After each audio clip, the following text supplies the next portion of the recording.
How the Grinch Stole Christmas by Dr. Seuss. Every Who down in Whoville liked Christmas a lot. But the Grinch, who lived just north of Whoville, did not. The Grinch hated Christmas, the whole Christmas season. Now, please don't ask why. No one quite knows the reason. It could be his head wasn't screwed on just right. It could be, perhaps, that his shoes were too tight. But I think that the most likely reason of all may have been that his heart was 2 sizes too small.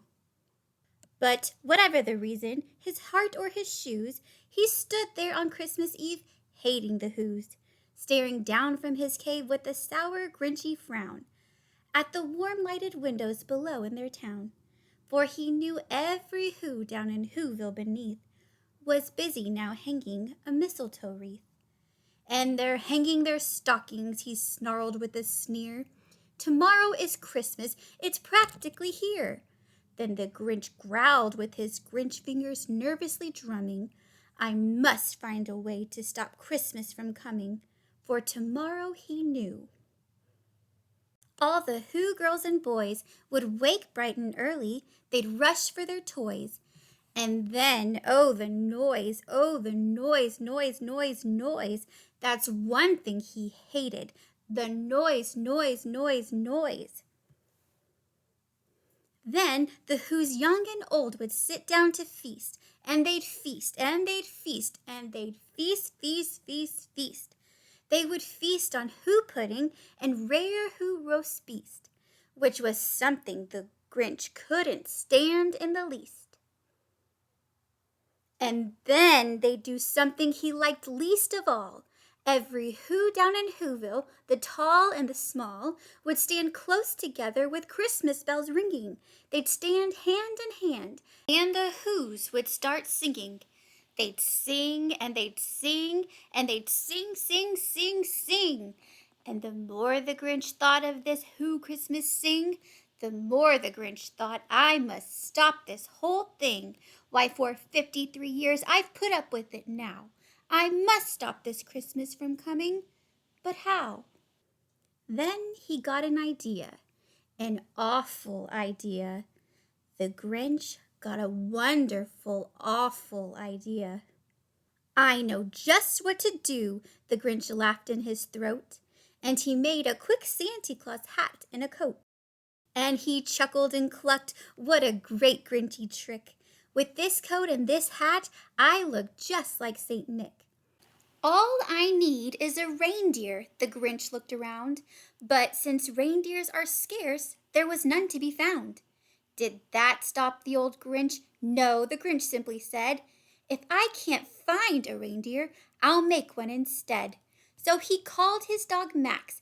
Then he took some red thread, and he tied a big horn on the top of his head. Then he loaded some bags and some old empty sacks on a ramshackle sleigh, and he hitched up old Max. Then the Grinch said, "Get up!" and the sleigh started down toward the homes where the Whos laid a snooze in their town. All the windows were dark, quiet snow filled the air. All the Whos were all dreaming sweet dreams without care. When he came to the first little house on the square, this is stop number 1, the old Grinchy Claus hissed, and he climbed to the roof, empty bags in his fist. Then he slid down the chimney, a rather tight pinch, but if Santa could do it, then so could the Grinch. He got stuck only once for a moment or two, then he stuck his head out of the fireplace flue, where the little Who stockings all hung in a row. These stockings, he grinned, are the first thing to go. Then he slithered and slunk with a smile most unpleasant. Around the whole room he took every present. Pop guns and bicycles, roller skates, drums, checkerboards, tricycles, popcorn, and plums. And he stuffed them in bags. Then the Grinch very nimbly stuffed all the bags one by one up the chimney. Then he slunk to the icebox. He took the Who feast. He took the Who pudding. He took the roast beast. He cleaned out the icebox as quick as a flash. Why, that Grinch even took their last can of Who hash. Then he stuffed all the food up the chimney with glee. And now, grinned the Grinch, I will stuff up the tree. And the Grinch grabbed the tree and he started to shove when he heard a small sound like the coo of a dove. He turned around fast and he saw a small Who, Cindy Lou who was not more than 2. The Grinch had been caught by the tiny Who daughter, who got out of bed for a cup of cold water. She stared at the Grinch and said, Santa Claus, why? Why are you taking our Christmas tree? Why? But you know that old Grinch was so smart and so slick.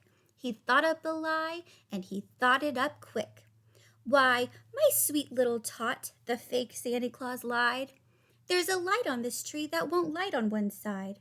So I'm taking it home to my workshop, my dear. I'll fix it up there. Then I'll bring it back here. And his fib fooled the child. Then he patted her head, and he got her a drink, and he sent her to bed. And when Cindy Lou Who went to bed with her cup, he went to the chimney and he stuffed the tree up. Then the last thing he took was the log for their fire. Then he went up the chimney himself, the old liar. On their walls he left nothing but hooks and some wire.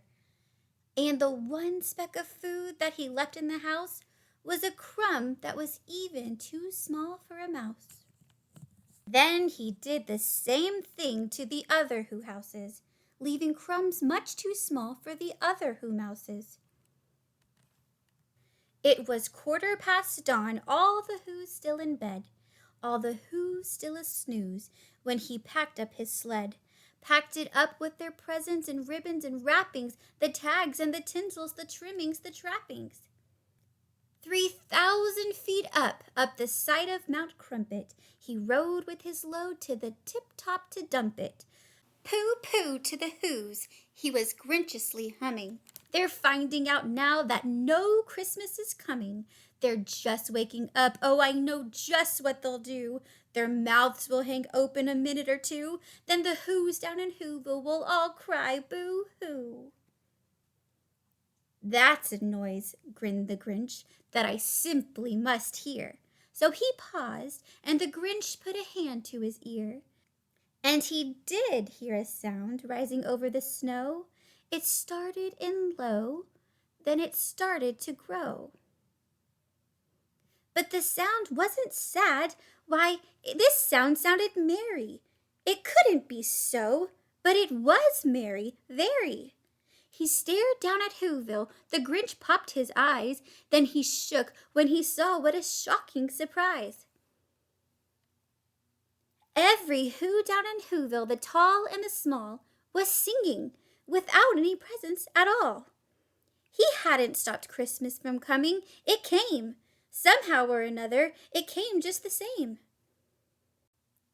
And the Grinch, with his Grinch feet ice cold in the snow, stood puzzling and puzzling. How could it be so? It came without ribbons. It came without tags. It came without packages, boxes, or bags. And he puzzled 3 hours till his puzzler was sore. Then the Grinch thought of something he hadn't before. Maybe Christmas, he thought, doesn't come from a store. Maybe Christmas, perhaps, means a little bit more. And what happened then? Well, in Who-ville they say that the Grinch's small heart grew 3 sizes that day. And the minute his heart didn't feel quite so tight, he whizzed with his load through the bright morning light. And he brought back the toys and the food for the feast. And he himself, the Grinch, carved the roast beast.